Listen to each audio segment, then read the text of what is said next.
Bueno, muy buenos días a todos. En especial agradecer aquí a la gestión de la profesora Daniela Torres del Liceo Isaura Dinator.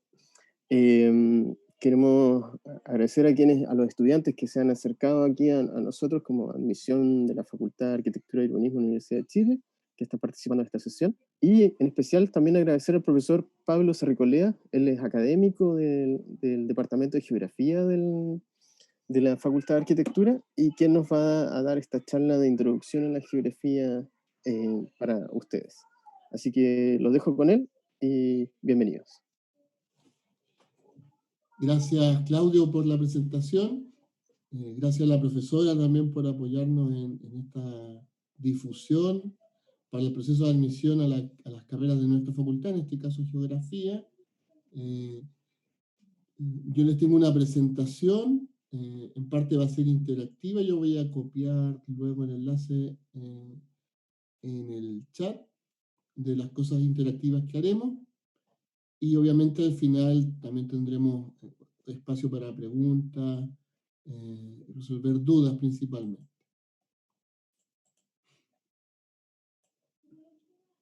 Entonces mi presentación se titula tentativamente Acceso y análisis de información espacial.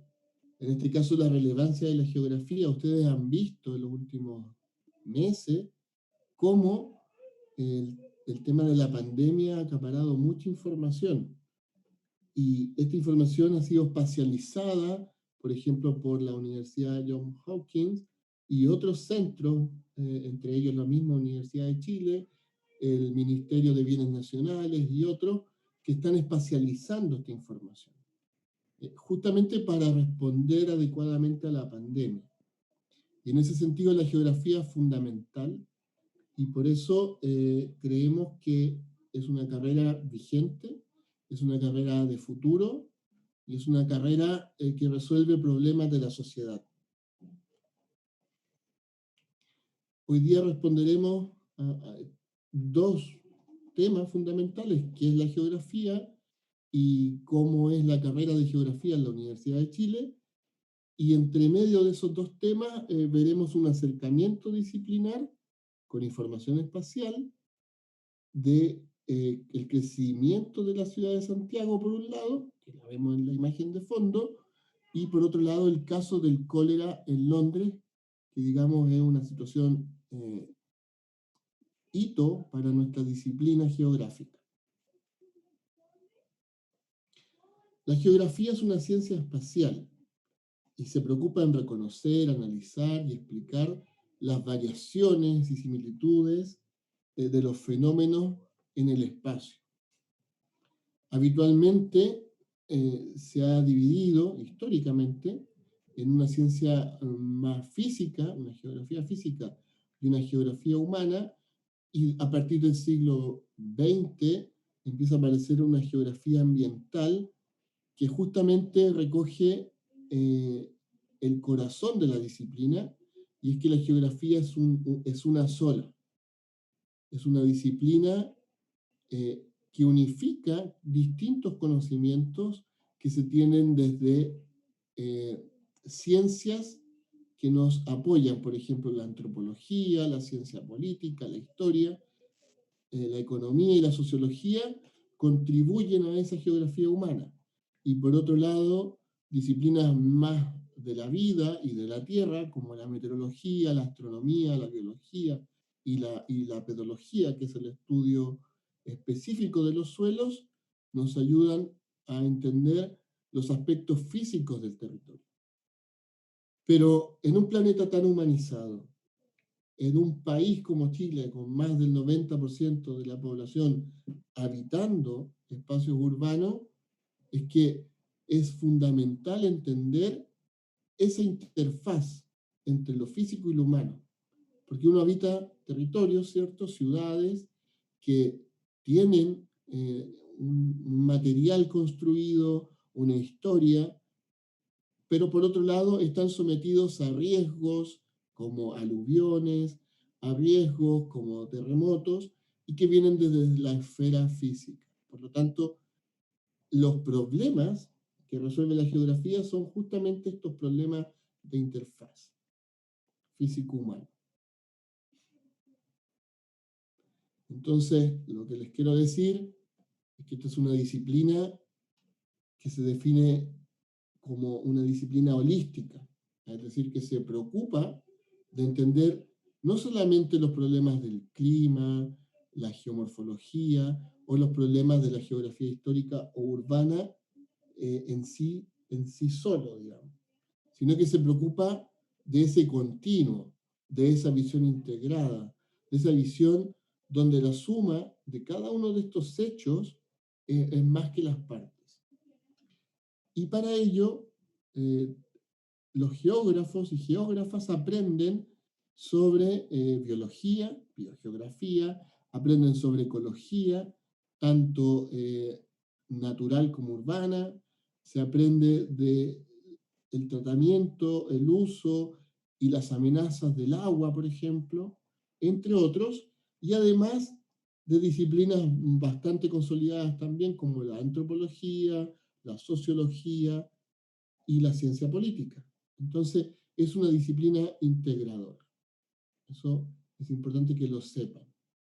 Y en esa integración aparecen estudios específicos como los riesgos socionaturales, porque los riesgos no son naturales, desde la geografía lo entendemos así, los riesgos son construidos socialmente y por lo tanto, si hay una aluvión en un lugar no habitado, eso es solamente una amenaza, es un peligro. Pero cuando tenemos población y estructuras urbanas, o por ejemplo infraestructura de transporte, ya se transforma en un riesgo.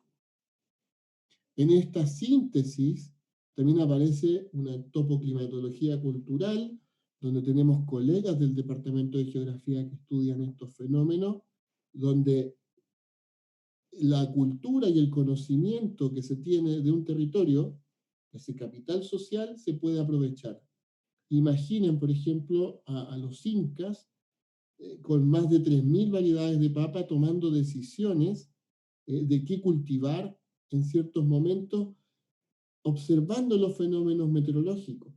Es decir, este año va a ser más húmedo, este año va a ser más seco, y toman decisiones en esa alta gama de variedad de papas y deciden por aquella papa que se ajuste mejor a lo que ellos están observando en el ambiente. Por lo tanto, esos temas no son solamente físicos ni humanos, sino que son de esa interfaz o intersección. Por lo tanto, ya se ha acuñado en esas bases científicas de la geografía física y humana esa intersección de la geografía ambiental, que en nuestro departamento está bastante representada, tanto por académicos digamos, de una trayectoria dilatada y otros que están empezando a estudiar estos fenómenos.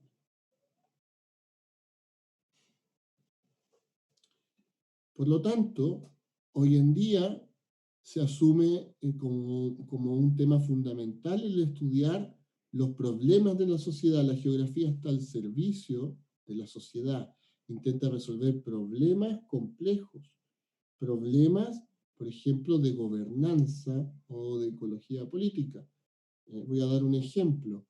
El tema de los salmones en el sur de Chile se puede abordar como un tema económico, pero también se puede abordar como un problema político y ambiental desde la ecología política. Hay un daño ambiental, este daño ambiental afecta a la producción, afecta localmente a los habitantes de estas regiones que se dedican a la salmonicultura y por lo tanto pasa a ser un problema político. Los recursos no son naturales, sino que al momento en que los humanos los ocupan, hay decisiones políticas, hay personas que tienen mayor poder y se empiezan a dar este tipo de relaciones. Los riesgos, por ejemplo, hoy día la pandemia, tienen que ver con la amenaza, en este caso, por ejemplo, una pandemia, pero también con la vulnerabilidad. Hemos visto en los medios que se ha mencionado problemas de que el coronavirus afecta a personas de mayor edad. Nosotros lo podemos llevar al espacio, ¿cierto? La población vulnerable. Podemos ver en qué condiciones vive esa población y por lo tanto podemos dar respuesta desde la ciencia de la vulnerabilidad y también ver esos cambios de uso de suelo que están afectando todos estos últimos veranos con grandes incendios, como la imagen que se ve de fondo. Hay una transformación del territorio, que muchas veces es político, viene desde las políticas neoliberales a partir de los años 70, donde se subvenciona el tener plantaciones de bosque. Bueno, plantaciones forestales, no son bosques, la verdad, y estas plantaciones se explotan y por lo tanto eh, generan un recurso económico, lo cual por un lado está bien, pero por otro lado, si no se regula la conexión entre estas grandes áreas de plantaciones forestales, pueden haber mega incendios, como los del año 2017 en Chile y recientemente vistos en Australia y también en Amazonas. Grandes incendios que emiten mucho material particulado y emiten carbono, CO2, el cual contribuye al calentamiento global.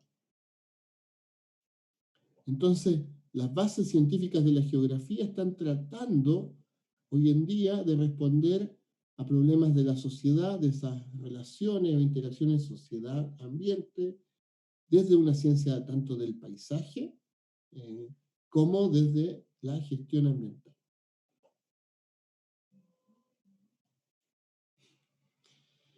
Al principio veíamos que la geografía es tanto físico y humana, pero hoy en día, ya lo dijimos también, aparece la geografía ambiental y auxiliarmente ha aparecido la geomática y la cartografía.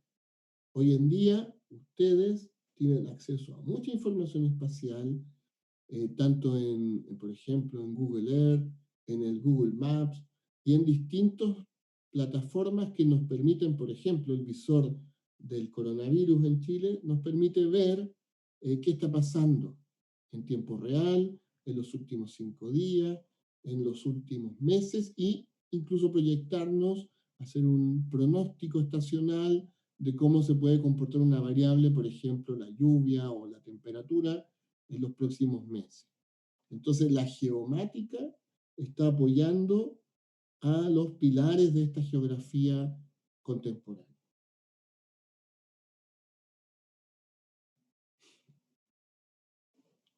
¿Qué cosas hacemos desde la geografía?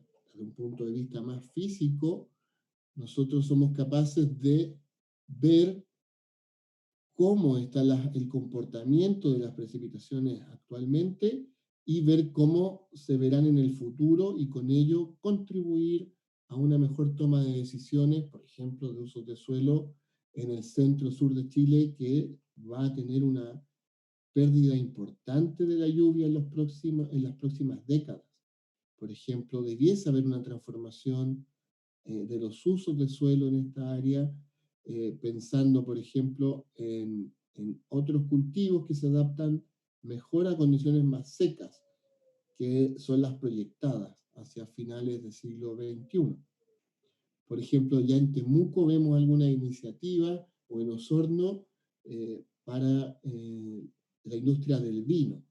Eso en un clima como el que observamos en el siglo XX era impensado porque llovía mucho y durante todo el año.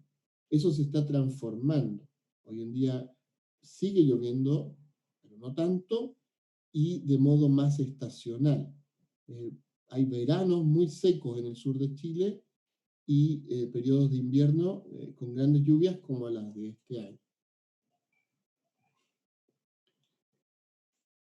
Los geógrafos también nos preocupamos bastante de mirar hacia atrás, ya sea desde anillos de árboles, por ejemplo. Tenemos una alumna en la Universidad de Magallanes haciendo su práctica en estos temas de anillos de árboles para ver el comportamiento de la lluvia cuando no teníamos sensores de lluvia. Acá tenemos una serie instrumental de la precipitación de Santiago desde 1824 hasta más o menos el año 2017. Y vemos episodios secos, bastante importantes, y en la línea roja vemos promedios móviles de 15 años que muestran que en el siglo XIX llovían en promedio 450 milímetros y en la actualidad no superamos los 250 milímetros en promedio, y desde hace ya una década. Por lo tanto, hoy hablamos de una mega sequía que está afectando los territorios de Chile central y afectando, por ejemplo, la disponibilidad del agua para el consumo humano o para los mismos ecosistemas. Entonces, estamos en una situación preocupante. Nunca en los datos instrumentales se había registrado un periodo tan largo de tan pocas precipitaciones. El año pasado, menos de 100 milímetros en Quinta Normal, por ejemplo. Entonces estamos hablando de una crisis bastante importante. A escala urbana, nosotros hemos investigado la isla de calor urbana, que si uno lo observa de noche, que es como habitualmente se hace, muestra que las comunas más densamente construidas son las que presentan la mayor intensidad de la isla de calor. Estos números significan que la temperatura está 5 o 5.5 grados Celsius más cálidos que Pirque a la misma hora durante todo el año 2010. O sea, todo un año de observación, y esta zona es 5 grados más cálido a la medianoche que Pirque. ¿Qué ocasiona esto? Por ejemplo, es habitual ver en agosto, principios de agosto, a mediados de agosto, con ese calor acumulado, la floración de árboles frutales que seguramente en Pirque empiezan en septiembre a tener su estado de floración. Entonces, la ciudad causa una floración temprana y con ello demuestra que la ciudad está acumulando más calor en el año, ¿cierto? Hay zonas industriales que tienen más calor también, por cierto, pero esta zona está más densamente construida. Por lo tanto, es posible evidenciar un fenómeno que está muy relacionado con la intensidad de ocupación del espacio. Entonces ya hemos hecho un poco un resumen de hacia dónde va la disciplina, donde antes la geografía se preocupaba del centro especializado de la hidrología, la geomorfología, la climatología, etc. Y hoy día lo que importa son los bordes disciplinares. Por ejemplo, la salud ambiental, el análisis de riesgo, los impactos ambientales que tienen distintas actividades, entre ellos los salmones en el sur de Chile, el manejo de los recursos, el desarrollo sostenible. El planeta se ha fijado objetivos de desarrollo sostenible y Chile está en deuda en varios de ellos, por ejemplo, en la superación de la pobreza, etc. O la regeneración urbana. Entonces tenemos que la geografía se está preocupando de temas de la sociedad en su conjunto y que localmente tienen diferenciaciones importantes. Cada territorio tiene cualidades y características que la hacen en parte únicos. Hay otros temas que son más comunes, pero la geografía debe estudiar ambos, lo local y lo global. Y en ese sentido, aquí vemos el visor territorial del gobierno de Chile, visorterritorial.cl, donde hoy día es posible ver los datos de activos de coronavirus a 1 kilómetro. Esto se ha hecho en plataformas de sistemas de información geográfica y se ha hecho por geógrafos. O sea, eso no les quepa duda que los geógrafos han generado estos visores y de esa forma es posible observar dónde, en qué comunas se puede ir levantando la cuarentena, o ir en este paso a paso, o en cuál otros territorios más pequeños que la comuna se debiese mantener. Así como pasó en su momento en Ñuñoa, que la mitad de la comuna estaba en cuarentena y la otra mitad no, pues se hizo con datos incluso más finos que esto, que son los que se pueden exponer al público en general. Entonces eso es como una pequeña pincelada de los avances de la geografía. Y ahora les traigo dos ejemplos que los voy a copiar en el chat y me gustaría que alguien los copiase en Facebook como en YouTube Live para que los demás también puedan hacer exactamente lo mismo. Están abiertos a todo público estos links. Voy a copiar el primero, que es un ejercicio que he armado yo. Si ustedes tocan el link, podrán entrar a su navegador web y de esa manera observar lo que está en el navegador, que es el crecimiento de Santiago hasta el año 2000. Aquí, si uno va a la parte superior donde dice detalles, por ejemplo, desaparece el menú lateral y acá aparece mostrar contenidos del mapa. Entonces hay una serie de datos, entre ellos, por ejemplo, una fotografía del año 1954, que es georreferenciado. O sea, los geógrafos somos capaces de tomar material cartográfico y llevarlo al territorio.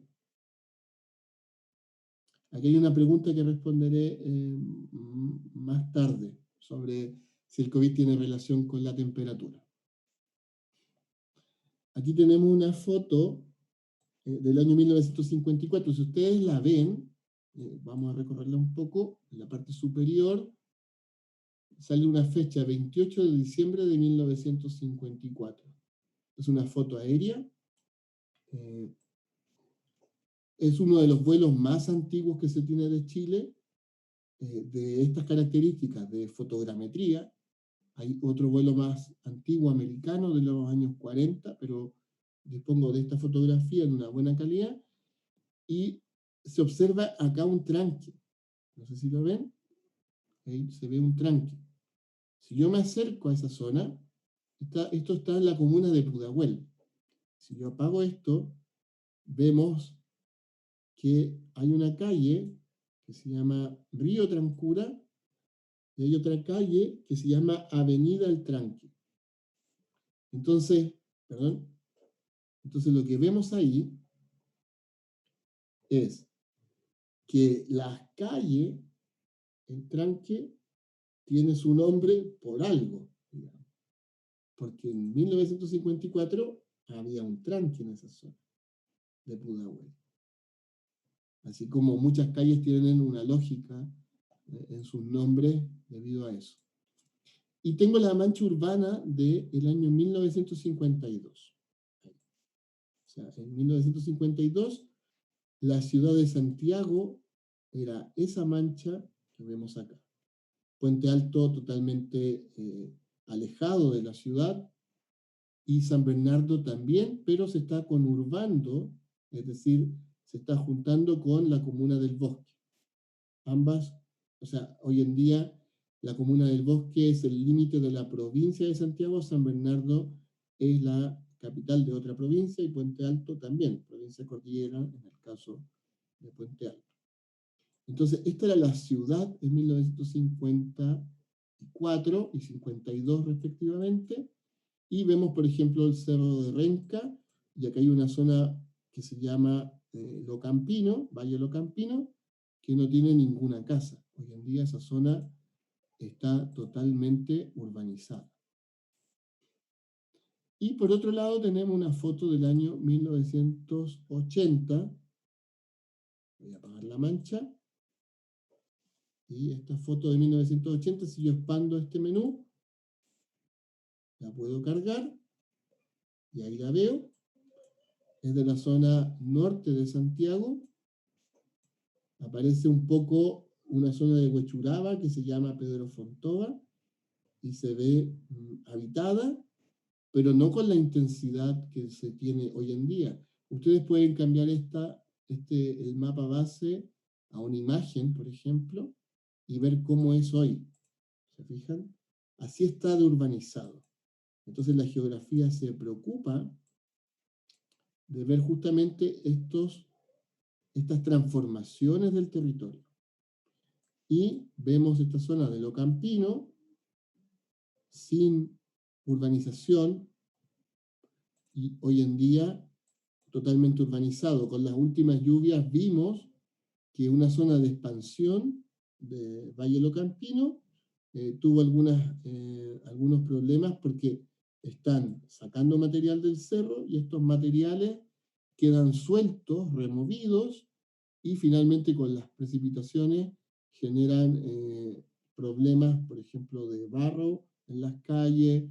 Si esto lleva piedras, puede también deteriorar el pavimento. Entonces, el crecimiento de la ciudad trae consigo problemáticas, como por ejemplo las inundaciones.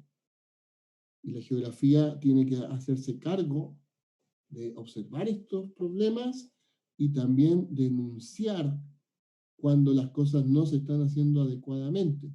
Santiago hace más de una década que tiene un plan de maestro de aguas lluvias y todavía vemos problemas, por lo tanto no se están haciendo bien las cosas. Esa era una de las primeras presentaciones, y la segunda tiene relación con el cólera en Londres.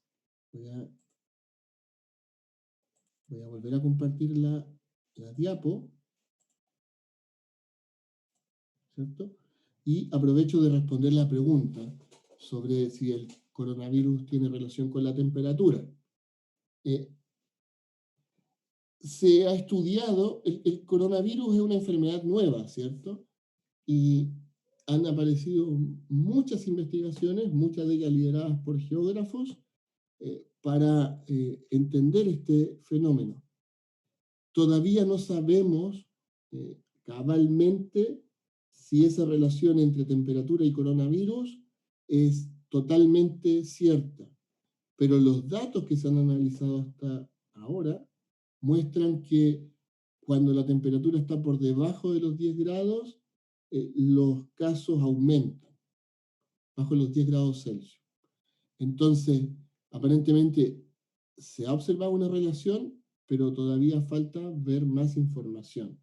O sea, esto lo hemos visto en los últimos 7 meses y se aprecia esa relación, pero hay que tener cuidado porque todavía no hemos cumplido un año, porque hay otros factores que inciden en la propagación del virus. La temperatura es uno de ellos, pero no es el único. Entonces, si bien se observa una relación, hay que investigar más. Así que hay que tener cuidado.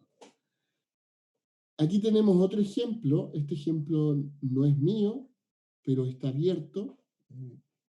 Y es el caso del cólera en Londres.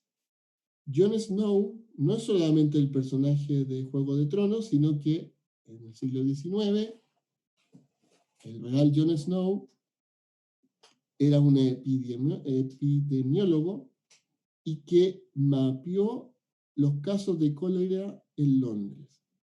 Superpuso distintas capas de información, entre ellas los casos y por otro lado los pozos, y de esa forma descubrió que había contaminación en un pozo. Yo les voy a copiar primero, el link en el chat, que espero que lo puedan copiar también en las demás plataformas de transmisión de esta charla. Y pueden entrar a ese segundo link. Estamos en un barrio específico de Londres. Nos vamos acá a mostrar contenidos del mapa. Al igual que en el caso anterior, podemos cambiar el mapa de base. Por ejemplo, pueden elegir un mapa con imagen, con fotografía. Esto es un barrio bastante consolidado de Londres, y si yo toco estos puntos, son los pozos que existían en ese momento, en el siglo XIX, en este distrito del Soho. Pues él hizo un mapa. Este es el mapa de John Snow, donde se ven los pozos, voy a apagar los pozos, y los casos de cólera.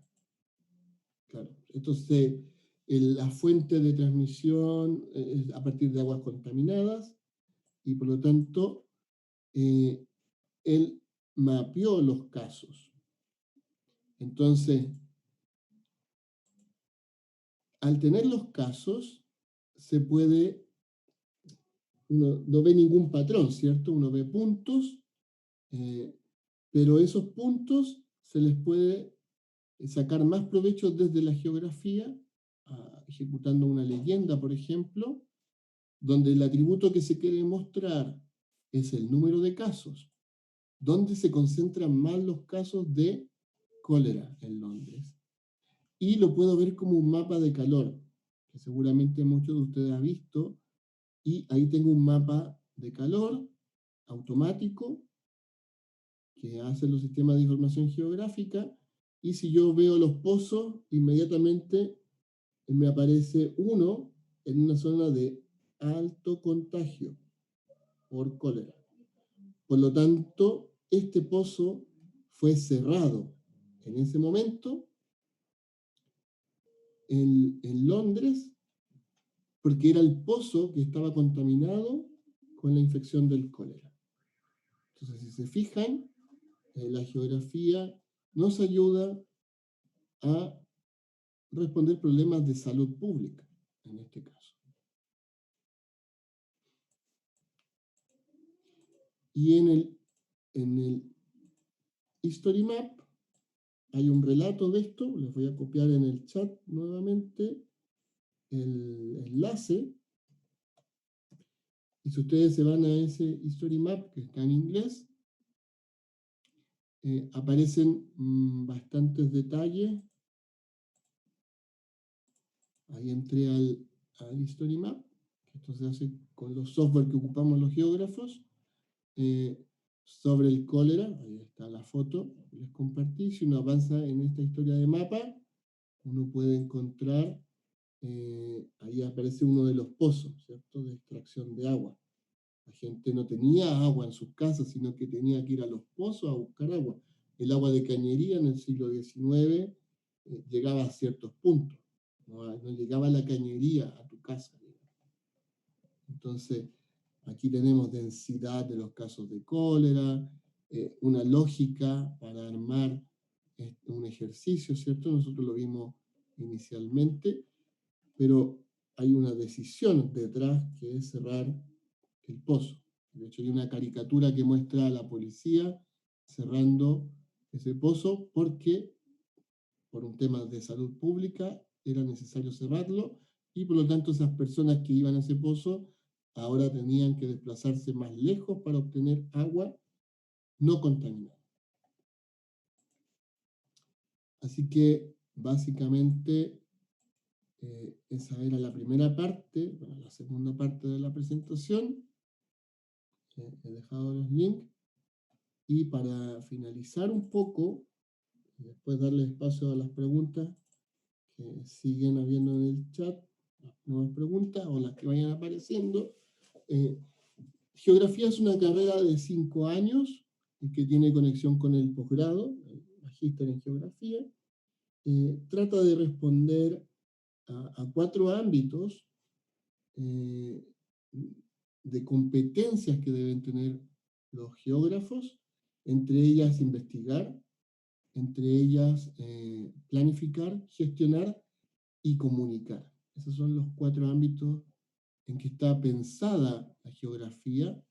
Se parte con matemática, física, pero también con cursos como cartografía, fundamentos de geografía física, epistemología, que es la filosofía que está detrás de la geografía, fundamentos de geografía humana, y e inglés, que son 4 semestres de inglés, y con ello ustedes pueden leer artículos disciplinares de la geografía sin ningún problema. Yo voy a intentar ver el chat porque tengo algunos inconvenientes. Voy a dejar de compartir. La Universidad de Chile tiene un posgrado, esa es la pregunta, que es el magíster de geografía, pero además tiene otros magíster como urbanismo, en la misma Facultad de Arquitectura y Urbanismo donde se aloja geografía, hábitat residencial, o sea, ustedes se pueden especializar en el mismo programa del magíster de geografía, como también en otros programas. Una vez que uno obtiene la licenciatura, uno puede optar a tomar otros magísteres, ¿no? En el magíster de geografía hemos tenido arquitectos, en el magíster de geografía personas de historia, de ingeniería, de distintas disciplinas. Además están los posgrados en otras universidades, en otras facultades, a los cuales ustedes pueden acceder.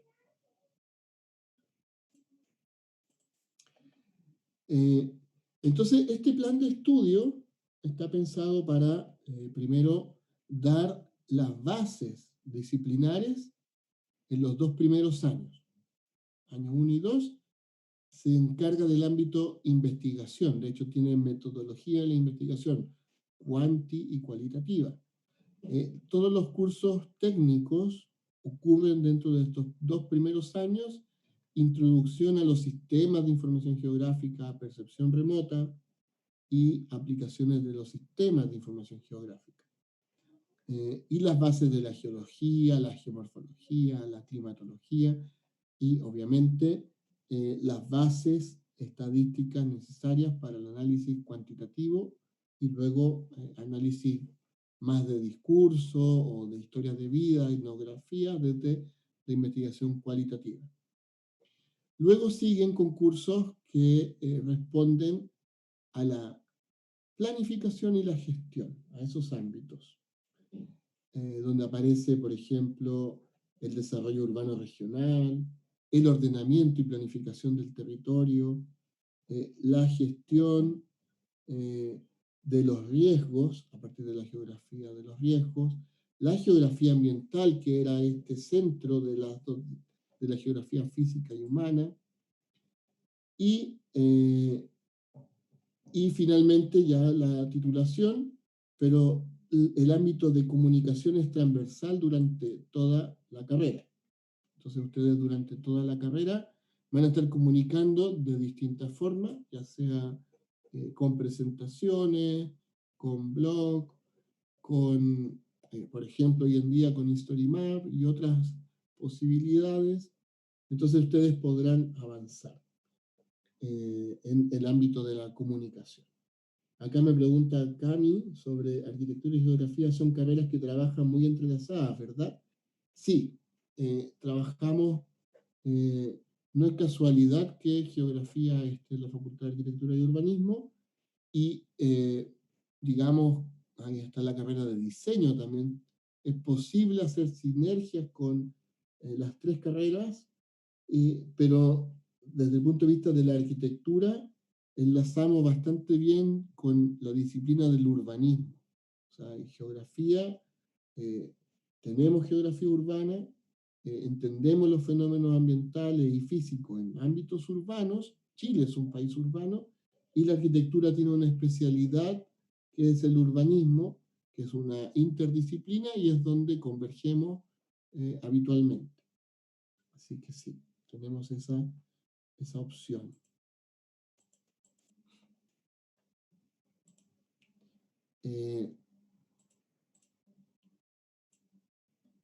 Seguimos. Los puntajes, o sea, hasta ahora, este año entiendo que cambia el tipo de prueba, pero la lógica de los puntajes seguirá. Los puntajes de ingreso del último seleccionado en el año 2019 estuvieron en torno a 619. Este último año, producto de todos los problemas que hubo con la prueba de selección universitaria, los puntajes bajaron. pero la Universidad de Chile tiene un piso que son los 600 puntos. Y este año ese piso se mantuvo y por lo tanto el último seleccionado fue 600 puntos. No sé cómo será con la nueva prueba de selección universitaria. Desconozco cómo va a ser el proceso. Y finalmente, darle las gracias y esperar que tengan preguntas. Espero poder responderlas todas. Ahí está mi correo electrónico, me pueden escribir sin ningún problema. Y gracias por la atención. Bueno, Pablo, ¿Sí? veo que hay varias preguntas en el chat. No sé si tienes acceso para que las vayamos viendo. Sí, la he ido respondiendo, Has ido Claudio. respondiendo. Perfecto. Sí. La de la temperatura y el coronavirus la respondí. Hasta ahora lo que se sabe es que más o menos a partir por debajo de los 10 grados Celsius hay mayor probabilidad de contagio, pero todavía son observaciones muy iniciales. Es Hay necesario tener una, al menos un año de datos. hay una pregunta más bien como de metodología, no sé si la alcanzaste a ver, que es como cómo funcionan las disciplinas de arquitectura y geografía en conjunto. Si se dan algunos proyectos o cómo los has visto tú en tu No, por experiencia. supuesto, convergemos, convergemos. Por ejemplo, en la historia, la historia de la ciudad o la historia eh, urbana, hoy en día conversa bastante bien con la geografía. Yo soy profesor también del Magíster de Urbanismo y el viernes mostrábamos justamente esa foto del año 1954 y a los arquitectos le llamó mucho la atención el poder ver el tranque de Pudahuel. Ese tranque, eh, si bien sabían que había un tranque, pero los alumnos del magíster no sabían exactamente dónde estaba. Esta avenida el tranque. Pero cuál era la dimensión o expresión espacial de ese tranque, con esta foto lo podemos ver. Entonces, eso tiene importancia porque seguramente esos suelos son inundables. A lo mejor son las mismas zonas que se están inundando todos los años. Y claro, porque tiene una historia ambiental por detrás, digamos. Entonces, convergemos porque la geografía también se preocupa de la historia tanto urbana como de la historia de la evolución de los territorios. No Ya. solamente con fotos, sino que también con otros proxies, por ejemplo, anillos de árboles, o por ejemplo, sedimentos que van quedando y que pueden dar cuenta de grandes inundaciones en otros periodos distintos a los históricos. Hay una pregunta también que tiene que ver con quizá con el plan regulador de Recoleta. Creo que vieron algún caso de esto durante la presentación, pero es básicamente como no sé si puedas responder, pero habla de si es seguro y está autorizado la construcción arriba en el Cerro San Cristóbal, en la comuna de Recoleta, porque dice la persona acá, Camila, que la ve con una impresionante inclinación del suelo. No sé si, ¿cómo lo Sí, ves? te lo puedo responder. Mira, la planificación urbana tiene un instrumento fundamental que es el plan regulador comunal. Entonces, cuando se ejecuta este plan, está cubierto por leyes, entre ellas la Ley General de Urbanismo eh, y la ordenanza, y desde ese punto de vista está regulado que las zonas que tienen una cierta inclinación no debiesen tener una alta ocupación. Me refiero, por ejemplo, a un edificio en una zona con mucha pendiente, no podría estar. Pero eh, mm, hay ingeniería detrás también. Entonces, Claro. uno puede aplanar un terreno, allanarlo, hay expertos en mecánica de suelo, está todo el tema del cemento que se puede meter en un lugar. Entonces, cuando uno hace una ciudad o un barrio, se están tomando decisiones de distintas disciplinas. Entonces, Exacto. si bien puede haber un riesgo original en ese lugar, si se toman las medidas de precaución, medidas de mitigación, tanto estructurales, ¿cierto?, como de otro ámbito, capacidad de ocupación o tipo de ocupación, esa urbanización debiese ser segura. Lo importante es denunciar si es que uno piensa que algo no es seguro. Como ciudadanos, nosotros tenemos acceso al sistema de evaluación ambiental y cualquier ciudadano de este país puede denunciar estas cosas. Voy a dar un ejemplo. En la Florida está el bosque del Panul, y a mí me tocó trabajar en una consultoría que surgió justamente por las denuncias ciudadanas. De decir, esta zona no es urbanizable. Se encargó a un grupo de expertos del Departamento de Geografía, entre ellos Francisco Ferrando, Patricio Pliskov, y nosotros hicimos un estudio que daba cuenta de que ahí no podían construir casas. Eso fue el 2014. Perfecto. Entonces, si se construyen casas, al menos nosotros dijimos que no se podía, y el alcalde lo entendió así en ese momento, y creo que se puede hacer un mall ecológico o algo así. Ya. Pero hay estudios de riesgo y esos riesgos son así, pero ojo que se puede intervenir el territorio para mitigarlo, reducirlo y finalmente poder tomar otras decisiones. Perfecto. Bueno, creo que hemos visto la mayoría de las preguntas que se han planteado acá. No me queda más que agradecerte, Pablo, por tu tiempo, tu disponibilidad, a los asistentes también, a Daniela Torres del Liceo Isaura Dinator, a Daniel Palma también, que es nuestro encargado de proyectos y de admisión también. Así que muchas gracias a todos por haber estado presentes en esta mañana. Esta charla estará disponible también para quienes quieran volver a revisarla en el canal oficial de Admisión FAU en Facebook. Y atentos a las siguientes charlas que esperamos que puedan ser de su agrado también. Así que tengan un buen día. Gracias a todos, gracias a Daniela Torres también y a ustedes por organizar esta actividad.